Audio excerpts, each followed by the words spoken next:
तो hello guys, स्वागत है सभी का मेरे चैनल पे।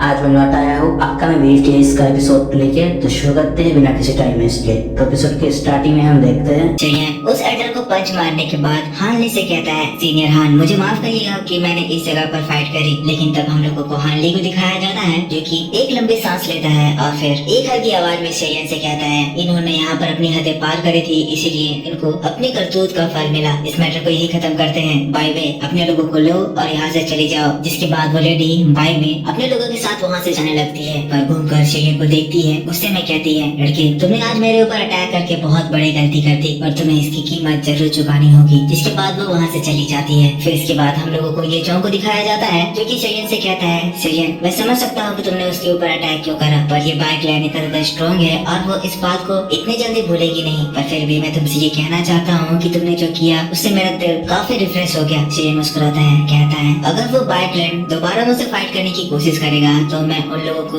एक बार दोबारा मजा चखाने के लिए तैयार हूँ। ली को दिखाया जाता है जो कि शेयन और ये चौंक के पास आता है और फिर मुस्कुराते हुए कहता है, लगता है इस बार ये क्लैन को एक बहुत ही बढ़िया कैंडिडेट मिल गया है। ये चौंक कांग्रेचुलेशंस, इस बार तुम्हारा ये फैमिली इस कंपटीशन में अच्छा परफॉर्म कर सकता है। ये चौंक हानली की बातों को सुनकर मुस्कुराता है, फिर कहता है, मैं आपकी बात की सराहना करता हूँ, पर आज ये इंसिडेंट हुआ इसके बाद बाइक लैंड टेस्ट के दौरान अपने एक्सपर्ट्स को भेज सकता है। बाइक लैंड में भी बहुत सारे एक्सपर्ट्स हैं। मेनली कोई भी टॉप क्लैन अपने एक्सपर्ट्स को इन असेसमेंट में भेजता नहीं है, पर क्योंकि अब शेयन की बाइक लैंड और शेयन की 100 क्लैन से भी दुश्मनी हो गई है, तो ये दोनों जरूर ही हम लोगों को टॉप 3 में पहुंचने से रोकने के लिए अपने स्ट्रॉन्ग कैंडिडेट्स को भेजेंगे। हानली भी ये चौंक की बातों पे हामी भरता है, कहता है, हाँ इसकी पॉसिबिलिटी है। वैसे भी बाइक लैंड को शुरू से ही पसंद नहीं करता है और इस बार जो बाई वे को पंच खाना पड़ा उसके बाद तो जरूर ही वो पीछे नहीं हटने वाले हैं। बाइक लैंड के पास भी एक यंगर जनरेशन में आउटस्टैंडिंग पर्सन है, उसका नाम बाइयिंग है। बाइयिंग अभी अपने 20s में भी नहीं पहुंचा है, पर इसके बावजूद वो एक टियर 7 के मिडिल ग्रेड का अल्केमिस्ट बन चुका है। और इससे भी ज्यादा बड़ी बात की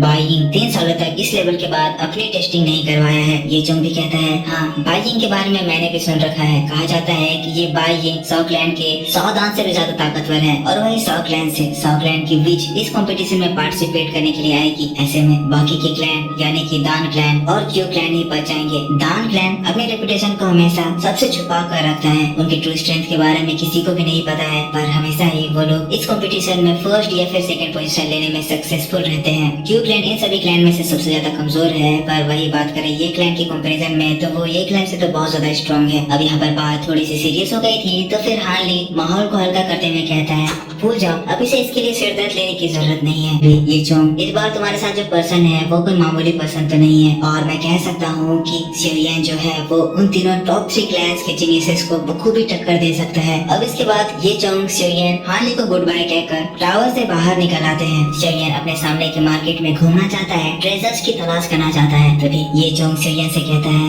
शेयन अगर तुम्हें ट्रेजर्स की तलाश है तो मैं तुम्हें अल्केमिस्ट ट्रेड फेयर के बारे में बताना चाहता हूँ। बिल रीजन में हर साल इस समय अल्केमिस्ट ट्रेड फेयर ऑर्गेनाइज कराया जाता है और उस अल्केमिस्ट के मेले में इतने ज्यादा एक्स्ट्राऑर्डिनरी आइटम्स मिले जा सकते हैं ये कोई प्रेडिक्ट भी नहीं कर सकता है। जिसकी नजर तेज हो, ये चौंक की बात को सुनकर खुश होता है। उसे इस अल्केमिस्ट के मेले में इंटरेस्ट आता है क्योंकि शेयन ने अपना जो स्काईफायर 3 मिस्टीरियस चेंज भी एक ट्रेड में ही हासिल करा था। ये जो अल्केमिस्ट ट्रेड फेयर होता है इसमें लोग बल्कि ये लोग अपने आइटम से उनके आइटम को एक्सचेंज करके ये डील करते हैं। तो क्योंकि ये ट्रेड फेयर कल से लगने वाला है, शेयन तुरंत ही इस फेयर के लिए प्रिपरेशन करने के लिए चला जाता है। सीन दिखाया जाता है, शेयन पूरी रात इस ट्रेड के लिए प्रिपरेशन करा और काफी सारे पेल्स बनाया और अगली सुबह शेयन का वेट लिटिल फेरी डॉक्टर दियान हाजुनजी, जिल्लान और ये चौंक कर रहे होते हैं वो लोग। जिसके बाद उस ट्रेड फेयर में जाते हैं। हम लोगों को मार्केट का सीन दिखाया जाता है जहाँ पर बहुत ज्यादा चहल पहल थी। शेयन इस जगह को देखकर बहुत ज्यादा अमेज्ड हो जाता है। ये जगह 3 लेवल्स में बटा हुआ था। ये चौंक शेयन को बताता है ये जो अल्केमिस्ट ट्रेड फेयर है वो भी 3 डिफरेंट ग्रेड्स में डिवाइडेड है। फर्स्ट ग्रेड में एंटर करने के लिए किसी भी पर्सन को एक अल्केमिस्ट होना कंपलसरी है। सेकंड ग्रेड के लिए एक पर्सन को एटलीस्ट टियर 6 का अल्केमिस्ट होना होगा और थर्ड ग्रेड में पहुंचने के लिए एक पर्सन को एटलीस्ट टियर 7 का अल्केमिस्ट या फिर एक डाउन लेवल का पर्सन होना होगा। शेयन ये बात को सुनकर खुश हो जाता है क्योंकि वो इन तीनों क्वालिटीज को फुलफिल करता है। जिसके बाद वो लोग फर्स्ट लेवल में एंटर करते हैं, पर एंटर करते ही उन लोगों को हवा में उड़ने वाली एक घोड़ा गाड़ी दिखाई देती है। घोड़ा गाड़ी में एक लड़की बैठी हुई थी। शेयन की नजर उस लड़की पर जाती है। शेयन ये चौंक से पूछता है, क्या आप मुझे बता सकते हैं कि